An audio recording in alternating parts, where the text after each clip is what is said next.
أسعد الله مساءكم أحبتي أينما كنتم. سعيدة جدا بتقديمي لكم الحلقة الأولى من عودة ريحان.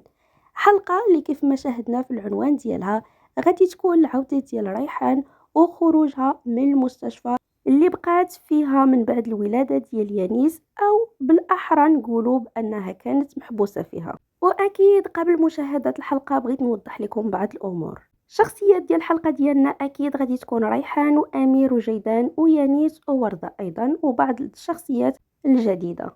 والأهم من هذا هو أن الصور غادي تكون شوية مختلفة على الصور ديالهم الحقيقية، لأن القناة الأصلية كطالبنا بحقوق الطبع والنشر، لذا اضطرينا أننا ما نبقاوش نحطوا صور أو ملخصات كما السابق. فأحبتي، حلقة اليوم غادي تكون جد رائعة. هذه مجرد حلقة وباقي المزيد من الحلقات وكيفاش ريحان غادي تعيش من بعد الظهور ديالها. فخليونا نمشيو نشوفوا التفاصيل. فرجة ممتعة، وما تنساونيش بالإعجاب ديالكم للفيديو، وأيضا تخليوا لي الآراء ديالكم في التعليق. فرجة ممتعة. وبداية الحلقة ديالنا غادي تكون من المستشفى اللي موجودة فيها ريحان لأكثر من 6 سنوات، يعني من الوقت اللي تزاد فيه يانيس. ريحان في الغرفة ديالها ومعها مجموعة ديال الأطباء، وفي كل ليلة كتحلم بواحد الطفل صغير كيقول لها ماما، وكل ما قربت منه هو كيبعد عليها، في واحد اللحظة كيختفي. ريحان هاد الكابوس كتشوفه كل ليلة، وغادي نشوفوا في هاد الأثناء بأنها فايقة كتبكي، وقالت ليها الممرضة ما تخافيش، هذا مجرد كابوس وقريبا غيختفي من غتعيشي مع ولدك. في القصر غادي نشوفوا جيدان جاوها بزاف ديال الاتصالات، لكن ما كتجاوبش لأن أمير قريب منها، وغادي يكون من عند المديرة ديال المستشفى اللي موجودة فيها ريحان للأسف.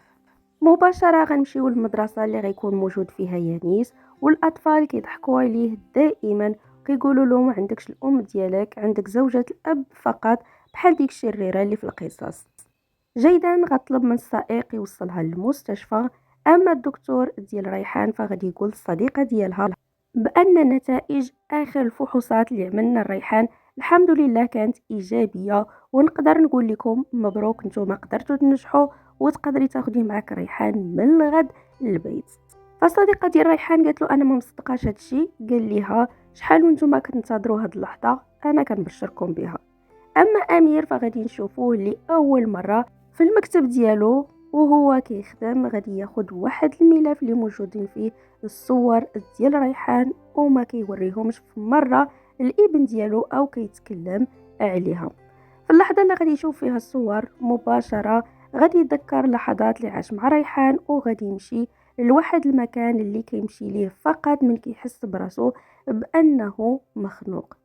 غادي نمشيو نشوفو ريحان مع صديقة ديالها كتودع الأطباء والممرضات اللي كانوا بمثابة الأسرة ديالها، وأخيرا غادي تخرج.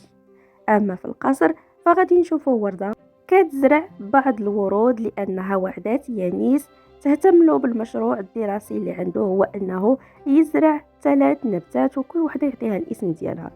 ريحان وهي كتغادر المستشفى كتذكر جميع الذكريات اللي عاشتهم فيها، واخيرا غيتحقق الحلم ديالها وغادي تمشي لعند امير ويانيس.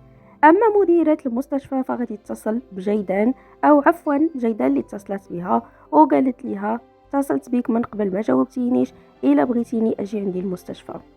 ريحان مع الصديقة ديالها في طريقهم للبيت اللي غادي تعيش فيه وتبدا حياتها من جديد، لكن للاسف في الطريق غادي يبان ليها واحد الولد كيلعب مع واحد الكلب، وغادي تخيلو كانه يانيس، وغادي تقول صديقة ديالها حبسي هنا. فصديقة ديالها بالفعل حبسات، لكن شرحات ليها ان هذا ماشي الابن ديالها، وراه هي عارفه الشكل ديال يانيس لان عندها الصور ديالهم.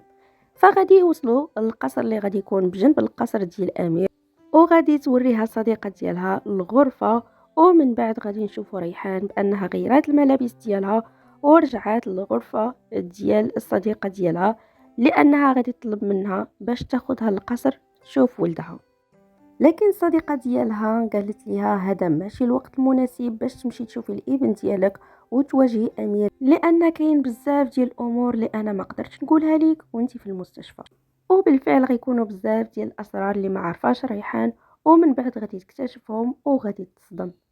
فغادي نشاهدوا بان ريحان سمعت الكلام الصديقه ديالها، لكن طلبات منها باش تاخذها لواحد المكان بجنب المحيط اللي كانت كتكون فيه دائما هي وامير. وهنا كتنتهي حلقة اليوم اللي كنتمنى تكون نالت الاعجاب ديالكم، وما تنساوش تخليو لي الاراء ديالكم بالاسفل في التعاليق، وايضا ما تنساوش بان كل يوم غادي ننزلوا حلقة خاصة بالمسلسل ديالنا عودة ريحان، اللي اكيد من بعد غادي نكتشفوا شنو العلاقة ديال ريحان بوردة، وغادي نكتشفوا ايضا اللقاء الاول ديال امير وريحان كيفاش غادي يكون، واول لقاء ديالها مع الابن الاول مع الابن ديالها، وايضا شكون اللي دار هادشي كامل في ريحان وخلاها محبوسه مده ديال 6 سنوات في المستشفى، وشنو السبب. فاكيد هادشي غادي نكتشفوه مع باقي الحلقات، ودابا نخليكم السلام عليكم.